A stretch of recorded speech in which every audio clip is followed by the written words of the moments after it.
You're scrolling through social media and see people landing dream jobs, buying homes, jet setting across continents, and meanwhile, you're debating whether it's too late to have that chocolate sitting in your fridge. And you've probably watched countless videos about discipline being everything, motivation being temporary, and memorized every 10 life-changing habits list on the internet. But none of it stuck, did it?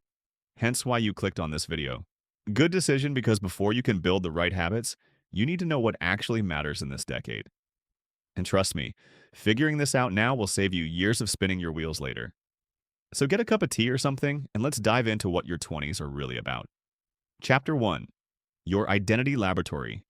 First, let me lift a massive weight off your shoulders. Stop trying to be perfect. Your 20s aren't about getting everything right on the first try. You're given an identity laboratory like One in the Clouds and the Soul by Pixar. This is literally the only decade where you can experiment with different versions of yourself without major long-term consequences. Feeling lost because you don't know what you want to do, who you want to become, or heck, even where you want to live. And you might think it's a bug in you.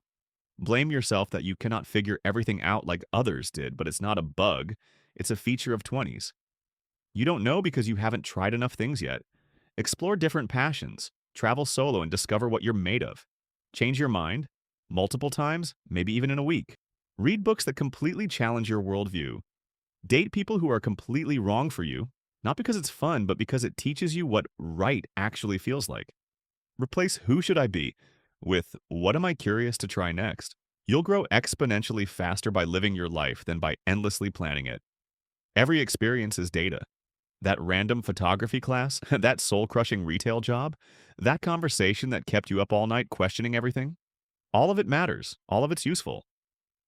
The people who seem most put together are usually the ones who were brave enough to try more, fail more, and learn more. Your goal isn't to figure out who you are too early. It's to discover all the layers of who you might become. You're not a finished product. You're still clay. So stay soft, stay curious, and stay open to becoming someone you can't even imagine yet. Chapter 2. Relationship Economics. Now let's talk about something relationship economics, because every relationship involves transactions. And here it is, your time and emotional investment. In your teens, friendships happened because of proximity. Same school, same lunch table, same bus route. But in your 20s, you have to become intentional about it. Not every friendship deserves lifelong maintenance. Some people will fill your cup, others just poke holes in it. This is the decade where you'll naturally outgrow some friendships, and that's not just okay, it's just necessary. Don't cling to people simply because they've been around forever. Instead, build friendships that inspire you and respect you, support you, and make you grow. The question isn't, how do I keep everyone happy? It's, who genuinely adds meaning to my life? You're not obligated to carry old versions of yourself just to keep others comfortable. Quality over quantity, always. Chapter 3. Financial Foundations. Let's get real about money.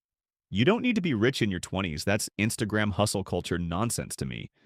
What you do need is to understand money. Start simple. Track where every dollar goes for just 1 month. You'll be shocked. Then build these non-negotiable habits.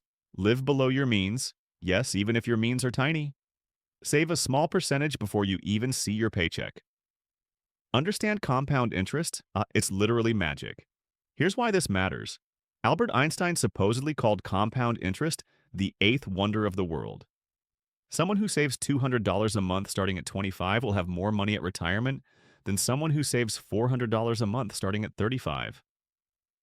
Time is your biggest asset right now. When you get your finances in order, even in tiny, tiny ways, excruciatingly embarrassing, you're still buying your future self freedom. And freedom is always worth more than stuff. Your future peace of mind will thank your present discipline. Chapter 4. Health is wealth. Health isn't just about having abs or hitting 10,000 steps. I'm talking about real health. Quality sleep, good posture, balanced hormones, mental clarity, proper digestion. Your 20s are the last decade where bad habits can be easily reversed. Your body is incredibly resilient right now, but it's keeping score. So move your body regularly. Find something you actually enjoy. Get sunlight daily. Your circadian rhythm will thank you. Eat real food most of the time. The 80-20 rule is important. Don't wait until something breaks to start paying attention. And protect your mental health like it's your most valuable asset. Protect it like Batman guarded Batcave. Stress management isn't optional, and we live in a constant, stress filled world. And for basic survival, you should be prioritizing it upmost. The habits you build now will either support you or sabotage you for the next 60 years. Chapter 5 Career Exploration. Here's where I'll probably contradict everything you've been told. You don't need to find your one true calling in your 20s. Most people never do, and that's completely fine. These years are for career exploration, not career commitment. Try things, intern everywhere. Freelance, quit jobs that feel deeply wrong when you can afford to. Learn where your interests, talents, and values intersect. It's okay if your current job just pays the bills as long as you're learning something valuable. The big idea is this: your 20s are less about achievement or prestige or what your neighbor's son did, and more about alignment. A fancy title means nothing if it costs you your soul. You have time to build toward purposeful work. Just don't waste this decade being passive. Network authentically, be yourself, and then you will find a place that will match your energy. If you're in your 20s feeling behind, take a deep breath. You're not behind, you're right on time. You don't need to sprint through this decade. Every small step you take now towards self-knowledge, better habits, meaningful relationships, financial literacy, and aligned work compounds into a life that actually feels like yours. You have time, but what you do with it, that's what will define everything that comes next.